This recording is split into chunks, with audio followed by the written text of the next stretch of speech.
All right, this is a progress update. Right now I'm trying to figure out Open Broadcaster Studio, I think it's called, and I'm a little bit flummoxed. It is appearing fuzzy no matter what I do with the bitrate settings or anything else when I try to adjust them. And I'm also recording at my native Mac resolution, which I think is 1440 by 9 something, and I'm not sure if that'll jive with YouTube. Anyways, I have made excellent progress. Check this out. It's a drop-down, a pure CSS drop-down. So it turns out that I'm not a great designer. So yesterday, after I created that original video with iMovie and Google Slides, I tried to nail down a design language.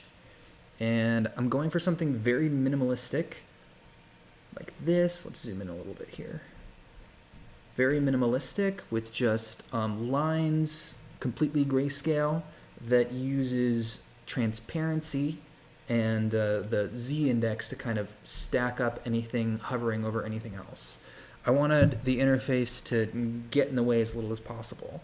So I played with Figma, first time playing with it. It's a cool tool. I've used Sketch before, so this is a little bit like it. It allows you to quickly build up your interfaces for mocking up what your final application will look like. So this is kind of where I got to in Figma. Then I decided that, like, as simple as this is, I might as well just start working directly in HTML and CSS, which I've done over here. It turns out, though, that CSS has come a long way in the past 4, 5, 6, 7, 8 years.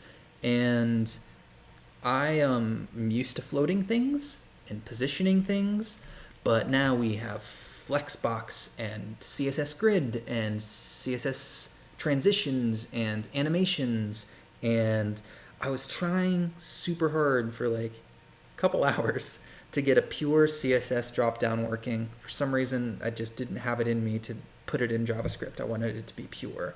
And this is about as far as I got. And I wanted it to be fancier, but I think that's one of the problems that I have with personal projects is I just dive deep into the depths of the technologies that I'm using, and really it's not that important. At least during this stage, it's not that important when I'm trying to quickly throw together features so that I can have a working app by the end of the week. So I'm going to now step away from this and try to focus on getting this login with Google working. And another update after that. All right, it's official. My OBS settings suck. Never used it before, so I've just never used it before. All right. I have made some progress, and this is that progress. I've switched the navigation bar from the design where it was at the top, and I've shunted it to the side. I've decided that I will steal as many icons from the Material Icons pack as I can. So that includes this middle logo here. It also includes this little lock button, which has a nice hover effect. Hover my mouse over it so I can unlock it. And that's my login symbol. And this is the app so far. By the way, this art is called Stacking Houses, and it's by FaxDoc. Excellent pixel artist. Their Patreon link will be in the description. So I got a little bit further than just my pure CSS shenanigans, though I did spend another 2 hours trying to get that to work the way I wanted it to. Turns out that with CSS transitions, you can't use the display property. You can't just like pull the element out of the DOM for your submenus and then try to animate it back in with opacity or with other stuff. It just doesn't work very well. Plus, the hover CSS pseudo selectors behave weirdly with transitions and animations and blah. So I've kind of abandoned that, and I've just decided that, hey, rather than having submenus, rather than having multiple login solutions like username, email, and Google, why not just use Google? And I got that working.